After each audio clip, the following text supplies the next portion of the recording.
So students, अभी से आपको एकदम ध्यान देने की ज़रूरत है। लास्ट हमने सीखा था वेरिएशन दो टाइप्स के होते हैं। एक होता है डायरेक्ट, जहाँ पे मैंने एप्पल्स का एग्जांपल दिया था आपको कि जितना ज़्यादा किलो एप्पल्स लोगे उतना ही ज़्यादा उसका कीमत होगा, कम एप्पल्स लोगे तो उसका कीमत कम होगा। दोनों साइड एक साथ बढ़ती भी है और एक साथ घटती भी है, उसको कहते हैं डायरेक्ट। और इनवर्स या इनडायरेक्ट उसको कहते हैं जहाँ पे एक चीज़ बढ़ रही है दूसरी जगह चीज़ कम हो रही है। जैसा नंबर ऑफ़ वर्कर्स मैंने बताया था, अगर आपने लास्ट वीडियो देखा रहेगा तो आपको अच्छे से समझ में आया रहेगा।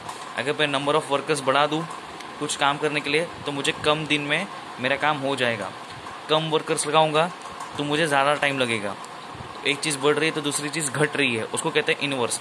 यहाँ पे सिर्फ हम लोग डायरेक्ट वेरिएशन सीख रहे हैं, ध्यान से देखना। Complete the following table, easy है considering that the cost of apples and their numbers are in direct variation. वो आपको सामने सामने बोल रहे हैं कि ये जो क्वेश्चन है वो डायरेक्ट वेरिएशन का है। अगर ये डायरेक्ट वेरिएशन नहीं भी लिखा हो रहा तो भी हमें समझ में आ जाता है। कैसे? ऑब्वियसली जितना नंबर ऑफ एप्पल्स लोगे उसका कीमत तो ज़्यादा ही रहेगा। एक एप्पल लिया तो 8 रुपये था, 4 एप्पल लिया तो 32 हो गया। देख रहे हो, 1 से 4 एप्पल हो गया, नंबर ऑफ एप्पल्स बढ़ गए तो उसका कॉस्ट भी बढ़ गया, तो उसको कहते हैं डायरेक्ट वेरिएशन। सो कैसे करना, ध्यान से देखना। सबसे पहले आपको जो दो चीज़ दिया रहता है ना उसका आपको काम आएगा, ठीक है। आपको निकालना है, ये जो डॉट डॉट डॉट है वो निकालना है, ये निकालना है और ये निकालना है, ठीक है। एकदम ध्यान से देखो कैसे करते हैं। आपको डायरेक्ट आंसर लिख रहा हूँ मैं। It is a direct variation, question में दिया है डायरेक्ट वेरिएशन है। इसका मतलब क्या? x is directly proportional to y। आप देख सकते हो आपको क्वेश्चन में दिया है, ये आपका x है और नीचे वाला y है, तो x और y दोनों डायरेक्टली प्रोपोर्शनल है। Therefore x equal to k dot y। k dot y मतलब k multiplied by y। k का मतलब क्या होता है? कांस्टेंट ऑफ वेरिएशन, ये आपको लिखना ही पड़ेगा, ठीक है। अब पहला देखो, x कितना है 1, y कितना है 8, ठीक है। So x equal to 1 and y equal to 8। ये जो x 1 और y 8 है, मैं इसको ये इक्वेशन में डालूंगा। x के बदले लिखा 1, k तो k ही रहेगा और y हो गया 8, ठीक है। अब मुझे k निकालना है। यहाँ पे 8 k के साथ क्या हो रहा है? मल्टीप्लाई। तो 8 इक्वल टू के साइन उस पार जाएगा तो क्या हो जाएगा? डिवाइड। तो जो यहाँ पे 8 मल्टीप्लाई हो रहा है, नीचे क्या हो जाएगा? डिवाइड। 1/8। ये 1/8 कैसे हो गया? 8 यहाँ पे k के साथ मल्टीप्लाई हो रहा था, नीचे गया डिवाइड हो गया। इसको उल्टा कर देते हैं तो k कितना हो गया? 1/8। 1/8 k मतलब कितना होता है? That is k is equal to 1/8। कुछ नहीं किया है, बस इसको इधर लिख दिया और इसको इधर लिख दिया, ठीक है। अब आपको क्या निकालना है? अभी k ये 1/8 है ना, ये इंपॉर्टेंट है। ये स्टार मार्क मत करना, ये मैं आपको बताने के लिए इंपॉर्टेंट है इसलिए मैं बता रहा हूँ। इसको स्टार मार्क मत करो, ये तो मैं आपको समझाने के लिए बता रहा हूँ। ये आपका पूरा आंसर निकालने में मदद करेगा, ठीक है। आपको क्या करना है, ध्यान से देखो। x कितना है मुझे ढूंढना है, तब y कितना है? 56। When y is equal to 56, आपका ये इक्वेशन तो रहेगा x equal to k dot y। ये तो आपको लिखना ही है, ये तो आपका मेन इक्वेशन है, ठीक है। अभी आपको x निकालना है ना, अभी आपको जब y 56 है तो x निकालना है। तो x equal to k multiply by Y. x तो निकालना है, वो तो वैसे का वैसे रहेगा। k कितना था आपका? 1/8, ठीक है। और y कितना है? 56।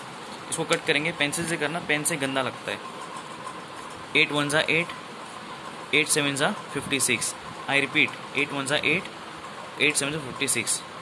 देयरफॉर x कितना हो गया? 1 मल्टीप्लाइड बाय 7। 1 7 ज़ा कितना होता है? 7। समझ में आ गया? तो आपका x कितना है? 7। कब? जब आपका y है 56। अब उसका उल्टा चीज़ वही है, कुछ अलग नहीं है। अब x 12 है तो y कितना होगा? When x equal to 12, again same equation जो मैंने पहले यूज़ किया था, x equal to K Y. x equal to K Y, x कितना है? 12, तो x के बदले लिख दिया 12। k तो आपके पास है ही, जो मैंने स्टार मार्क किया था। अभी आपको समझ में आ रहा है इसको स्टार मार्क क्यों किया? क्योंकि ये तो आपको हर आंसर निकालने में मदद करेगा। सो k के बदले लिख दिया 1/8 और y तो आपको निकालना है इसमें, है ना। इसमें आपको y निकालना है, कॉस्ट ऑफ एप्पल्स 12 के नीचे y निकालना है, ठीक है। सो y को वैसे का वैसे ही रखेंगे। यहाँ पे 8 डिवाइड हो रहा है तो वहाँ जाएगा तो क्या हो जाएगा? मल्टीप्लाई। 8 नीचे डिवाइड हो रहा है तो ऊपर जाएगा मल्टीप्लाई। और यहाँ पे जो 1 है वो आ जाएगा नीचे, क्योंकि 1 मल्टीप्लाई हो रहा है, 1 हो जाएगा यहाँ पे डिवाइड, तो यहाँ पे 1 नीचे नहीं दिखाओगे तो भी चलेगा। 12 8 जा 96, 96 y है, डेट इज़ इसको यहाँ लिख देंगे, इसको यहाँ लिख देंगे, y इज इक्वल टू 96। सो आपको आपका y भी मिल गया। जब x 12 है तो y कितना होगा 96। अब अगेन आपको y दिया है और x निकालना है। y कितना था 160, again same formula, x equal to K Y लिख दिया। x आपको निकालना है क्योंकि y आपको दिया है इसमें, है ना, आपको y दिया है और x निकालना है। सो x वैसे का वैसे ही रखो, k तो आपको 1/8 है ही। अभी समझ में आया कि स्टार मार्क क्यों किया, क्योंकि अपने को सब आंसर निकालने में मदद करेगा वो। x इक्वल टू k कितना है 1/8 मल्टीप्लाई बाय y कितना है 160, है ना, क्वेश्चन में दिया है। 8 1 जा 8, 8 2 जा 16, 8 0 जा 0। अगर आपको नहीं आता है ऐसा डिवाइड तो करके देख लो। 8 2 जा 16, ये 0 आ गया नीचे, 8 0 जा 0, आंसर कितना आया 20, ठीक है 20 आया, नीचे कुछ भी नहीं बचा। 1 मल्टीप्लाई बाई 20 कितना होता है 20, आपको x मिल गया, ठीक है। जब y 160 है तो x कितना होगा 20। ऐसा किया जाता है। सी आई अंडरस्टैंड, देखने में शायद ईजी लगा होगा, आप प्रैक्टिस करना तब ज़्यादा अच्छा रहेगा। सिर्फ देख देख के करोगे तो इतना अच्छे से होगा नहीं, आपको प्रैक्टिस करना ही पड़ेगा। क्वेश्चन नंबर 3 ईजी है, वैसे ही है जो ऊपर के वही है। m is directly proportional to n, आपको दिया गया है। वो कह रहे हैं कि m और n डायरेक्ट वेरिएशन में, क्योंकि डायरेक्टली प्रोपोर्शनल है। तो जब m 154 है, n 7 है, यहाँ पे 1 और 8 दिया था ना, वैसे यहाँ पे आपको बोला है m 154 है और n है आपका 7, तो आपको क्या करना है, find the value of m जब n कितना होगा 40। ईजी है, तुम ध्यान से देखो। m is directly proportional to n, question में दिया है, इसलिए m is equal to k dot n। k का मतलब क्या होता है, कांस्टेंट ऑफ वेरिएशन। देख लो एक बार, कांस्टेंट ऑफ वेरिएशन, ठीक है। आपको क्वेश्चन में दिया है m कितना है 154, n कितना है 7। So when m equal to 154 and n equal to 7, m में क्या इंसर्ट करोगे 154, n में क्या इंसर्ट करोगे 7, k तो आपको निकालना है। जैसे लास्ट वीडियो में आपने k निकाला था, यहाँ पे लास्ट वीडियो में नहीं, लास्ट सम में, वैसे यहाँ पे आपको k निकालना है। सो 154 लिख दिया m के बदले, k तो वैसे का वैसे ही रहेगा, n के बदले लिख दिया 7। आपने को k चाहिए, 7 यहाँ पे मल्टीप्लाई हो रहा है तो 7 वहाँ पे क्या हो जाएगा, जाके डिवाइड, इसको भी डिवाइड कर लो चाहिए तो 154 डिवाइड बाई 7, ये सब रफ वर्क में करने का। 7 2 जा 14, 5 - 4 1, 1 - 1 0, ये 4 आ गया नीचे, 7 2 जा 14, क्या आंसर आया 22। 7 - 7 7, 22 जा 154, तो k कितना आया 22। k को यहाँ लिख दो, 22 को यहाँ लिख दो, k इज इक्वल टू 22। अब आपके पास k है और आपको क्वेश्चन में n दिया है 14, तो आपको m निकालना है। तो अगेन जो पर फॉर्मूला था m is equal to k multiply by n, वही वापस लिखने का, m is equal to k multiply by n।